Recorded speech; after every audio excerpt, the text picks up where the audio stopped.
time for Worldview with Dennis Campbell, not on Thursday this week, but one day early on Wednesday, because we are taping early tomorrow as I will be heading to the National Conference for Media Reform in Denver, Colorado. More information about that tomorrow. Dennis, of course, is editor-in-chief of UK Progressive Magazine and host of Worldview with Dennis Campbell on YouTube at youtube.com/worldview show.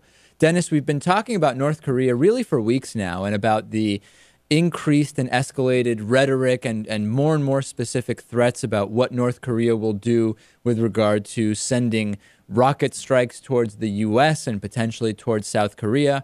In the U.S., there's kind of two views on this. There's probably more than two views, but colloquially, there's two views. One is we need to be preemptively striking North Korea because this is a really serious threat. Or the other extreme is it's all talk. They don't even have the capability to do anything, and we don't need to worry about it. Of course, there's shades of gray within that, but I'm curious, what's the view in the UK on the North Korean threats?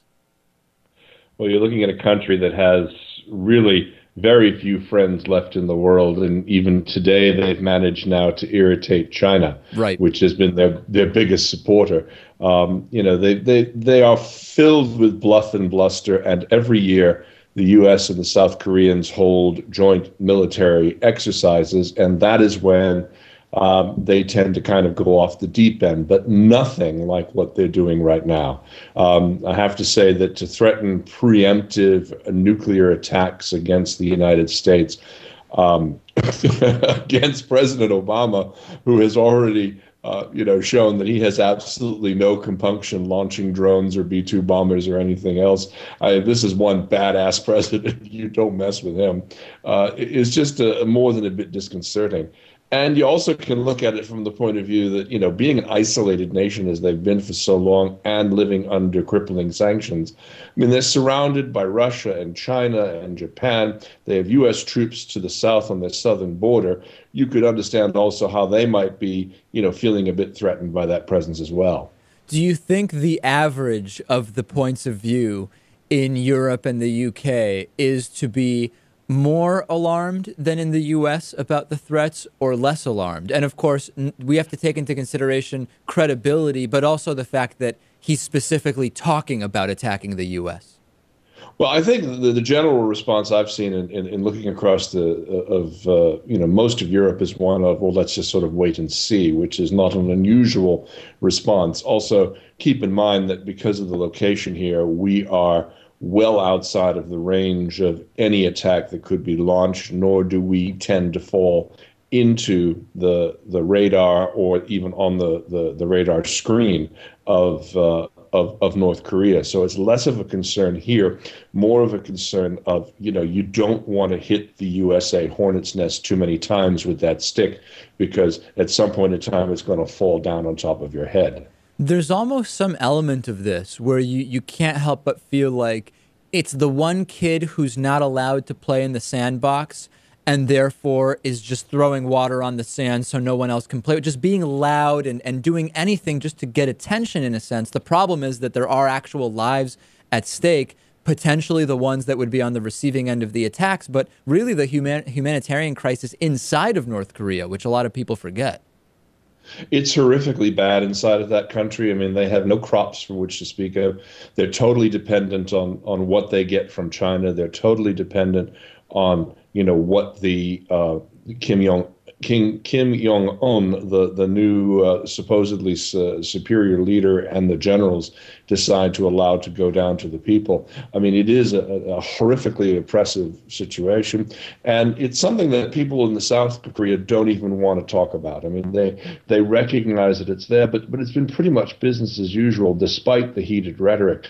There's not much happening. There's not much changing. People are still going to work. There's still cafes are open, the hotels are filled. There's still a lot happening inside of Korea itself right now, and one wonders for how much longer. I mean, if they move down, below the 39th parallel and actually do launch an attack, it's going to be a completely different ball game there, but most don't take anything that this regime says seriously. They've done this every year.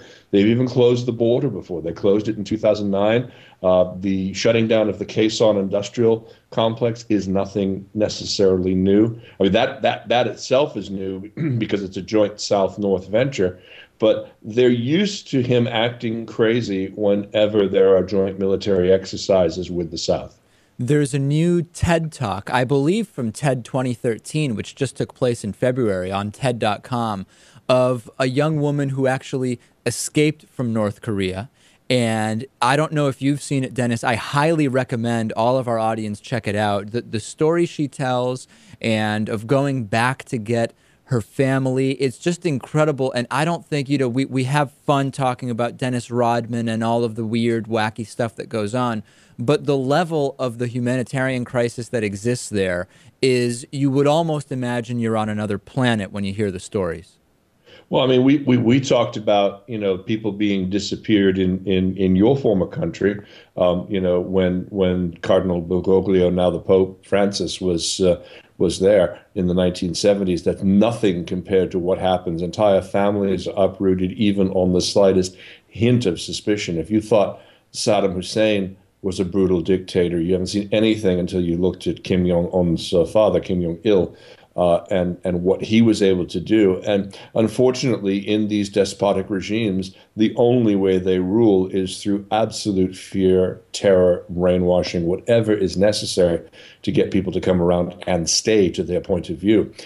There's certainly some of that going on. Some people have suggested that maybe Kim Jong-un is not ready for the job. He's almost 30 years old, and he has a pretty decent head on his shoulders. What he hasn't had the time to do is to, really form the kind of alliances with the members of the military side that his father would have had and been able to be in control. So there is the real concern there that there may be one or two members of that senior group that are still pulling some of the strings and causing some of these things to happen.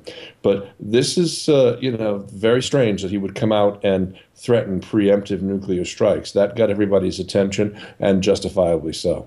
Make sure to subscribe to Worldview with Dennis Campbell on YouTube. The channel is youtube.com/worldview show. Click subscribe. Don't miss any of the videos. What's coming up tonight, Dennis?